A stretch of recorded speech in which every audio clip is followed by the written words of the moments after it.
अस्सलाम वालेकुम। आज की वीडियो जो हमारी है वो चैप्टर नंबर 9 है गाइटन का, जो कि हार्ट फिजियोलॉजी है।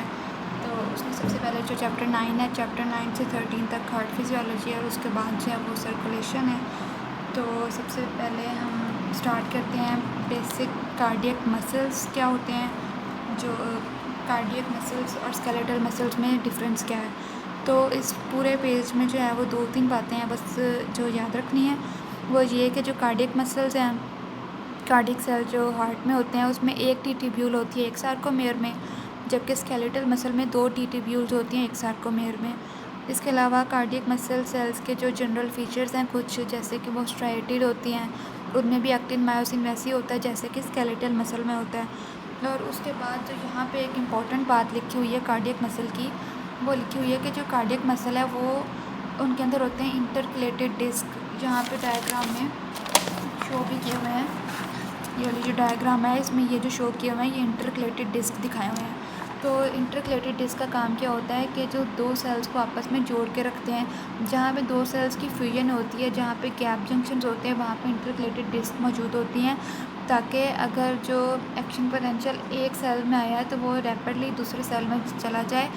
और इस वजह से जो एक अगर आता है सेल में एक्शन पोटेंशियल तो वो रैपिडली सारे हार्ट मसल में, एट्रियस की मसल में चला जाता है, और फिर जो हार्ट है वो एक एज अ यूनिट कॉन्ट्रैक्ट करता है। तो हार्ट में दो तरह के सिंसिशियम है, एक एट्रियल सिंसिशियम और एक वेंट्रिकुलर सिंसिशियम। यानी कि जो एट्रियस जब कॉन्ट्रैक्ट करते हैं तो सारे के सारे इकट्ठे कॉन्ट्रैक्ट करते हैं, और जब वेंट्रिकल्स कॉन्ट्रैक्ट करते हैं तो वो भी सारे इकट्ठे करते हैं, क्योंकि इनमें इंटरकलेटेड डिस्क और गैप जंक्शंस होते हैं, जिसकी वजह से जो है वो डिफ्यूजन ऑफ फाइंस हो जाती है। अगर एक जगह पे एक सेल में आया तो वो रैपिडली जो है वो सारे सेल्स में जो है वो चला जाता है। तो इसका फ़ायदा ये होता है कि आर्टरियाज सारे मिलके कॉन्ट्रैक्ट करते हैं, ठीक है। तो वो वेंट्रिकल से पहले कॉन्ट्रैक्ट करते हैं, ताकि जब आर्टरियाज कॉन्ट्रैक्ट करें तो वेंट्रिकल्स में जो है वो पहले कॉन्ट्रैक्ट करें, ताकि उतनी देर में जो है वो फिलिंग हो जाए वेंट्रिकल्स की। उसके बाद वेंट्रिकल्स जो है वो कॉन्ट्रैक्ट करें, जब वो सारे मिलके कॉन्ट्रैक्ट करेंगे तो उनकी फोर्स ऑफ कॉन्ट्रैक्शन जो है वो इंक्रीज़ हो जाएगी। आगे जो है वो बताया हुआ action potential in the cardiac muscle. तो इसमें उन्होंने जो है वो डिफरेंस बताया हुआ स्केलेटल मसल का और कार्डियक मसल में जो है वो दो डिफरेंसेस हैं मेन, जिनकी वजह से जो कार्डियक मसल है उसमें प्लेट्यू बनता है। ये वाली जो डायग्राम है इसमें जो प्लेट्यू शो किया हुआ है, इसकी मैंने एक अलग से भी वीडियो बनाई थी, उसमें ये सारा मैकेनिज़्म मैंने समझाया है। तो इसमें ये जो प्लेट्यू बन रहा है इसमें, और जो स्केलेटल मसल है उसमें भी हमने मसल्स वाले चैप्टर में पढ़ा, उसकी सारी फिजियोलॉजी कैसे वो कंट्रक्शन होती है। तो जो स्केलेटल मसल है उसमें तो प्लेट्यू नहीं बनता। इसकी दो वजह हैं उन्होंने बताई हैं कि पहली वजह वो ये है कि जो स्केलेटल मसल होते हैं उसमें एक तरह के होते हैं चैनल्स, उसमें होते हैं फास्ट सोडियम चैनल्स होते हैं। जब फास्ट सोडियम चैनल्स ओपन होते हैं तो वो डीपोलराइजेशन होती है, फिर पोटेशियम चैनल्स ओपन होते हैं तो रीपोलराइजेशन हो जाती है, ठीक है। लेकिन जो हमारे पास कार्डियक मसल है उसमें हमारे पास दो तरह के चैनल्स हैं। एक हमारे पास फास्ट सोडियम चैनल्स तो हैं, ठीक है, और दूसरी तरफ हमारे पास कैल्शियम सोडियम चैनल्स भी हैं जो कि स्लो हैं। इनके स्लो होने की वजह से क्या है कि काफ़ी देर तक ओपन रहते हैं और काफ़ी देर तक इसलिए जो है वो प्लेट्यू बनता है, ठीक है। और दूसरी वजह जो इन्होंने बताई है वो ये है कि जो कैल्शियम जो है जो परमेबिलिटी है आइंस की वो डिफरेंट है। जैसे कि हमारे पास जब कैल्शियम और सोडियम चैनल्स ओपन होते हैं तो कैल्शियम की परमेबिलिटी जो है वो कम हो जाती है। हमें पता है कैल्शियम सेल से बाहर जाएगा तो रिपोलराइजेशन होगी, लेकिन जो है वो कैल्शियम की परमेबिलिटी कम हो जाती है, और जो कैल्शियम सोडियम जो है वो अंदर आते हैं, और काफ़ी देर तक जो है अंदर आते हैं तो पॉजिटिव अंदर आ रहा है, ठीक है।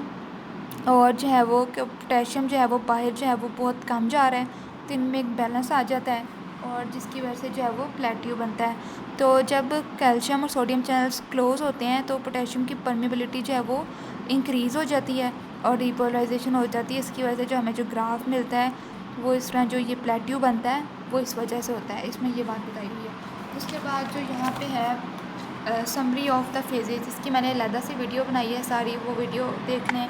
उसके बाद जो हमारे पास लास्ट में लिखा हुआ है ना वो reflective period of the cardiac muscle है।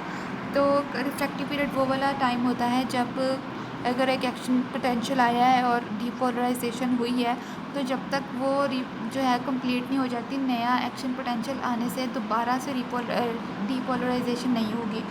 तो उस पीरियड को हम रिफ्रैक्टिव पीरियड कहते हैं। ये दो तरह का होता है, एक एब्सोल्यूट और एक रिलेटिव।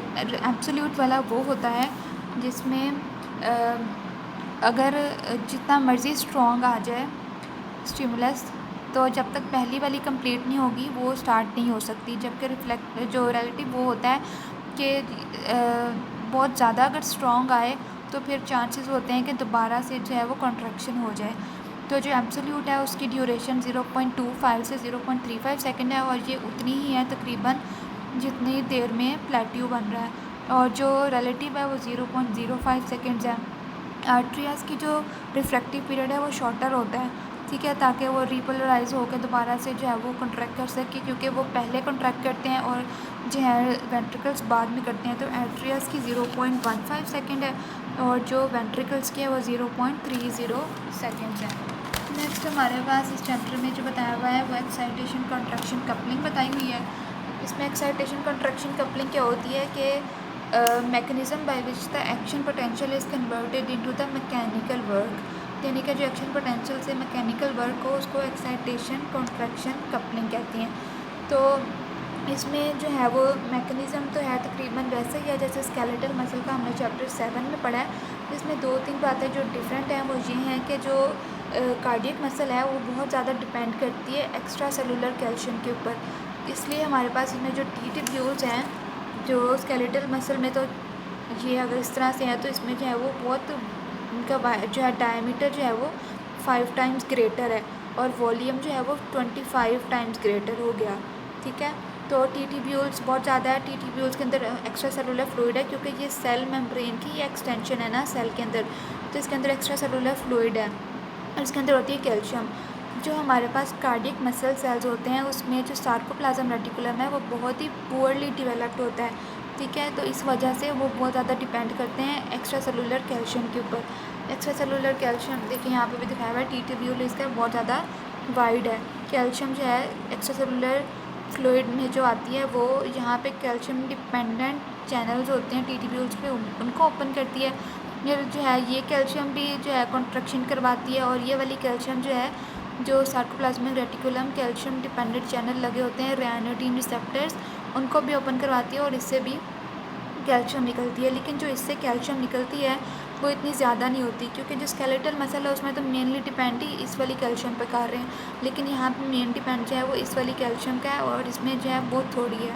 तो इससे सारा जो है वो कॉन्ट्रैक्शन होती है। उसके बाद जब कॉन्ट्रैक्शन ख़त्म हो जाती है उसमें क्या होता है कि एक तो हमारे पास कैल्शियम ATPase पंप होते हैं, ठीक है, यहाँ लिख लेते हैं कैल्शियम ATPase पंप जो कि सोडियम पोटेशियम ATPase पंप की तरह होते हैं, जो कि कैल्शियम को बाहर निकालते हैं, ठीक है। दूसरी तरफ हमारे पास होते हैं सोडियम कैल्शियम एक्सचेंजर जो यहाँ पे दिखाए हुए हैं, यानी कि जो सोडियम को अंदर लाते हैं और कैल्शियम को बाहर निकालते हैं, क्योंकि हमने कैल्शियम को बाहर निकालना है कंट्रैक्शन ख़त्म करने के लिए। कंट्रैक्शन शुरू इसलिए हुई थी क्योंकि कैल्शियम अंदर आया था, तो जो सोडियम अंदर एक्यूमुलेट हो जाती है सोडियम पोटेशियम पंप की वजह से बैलेंस हो जाती है।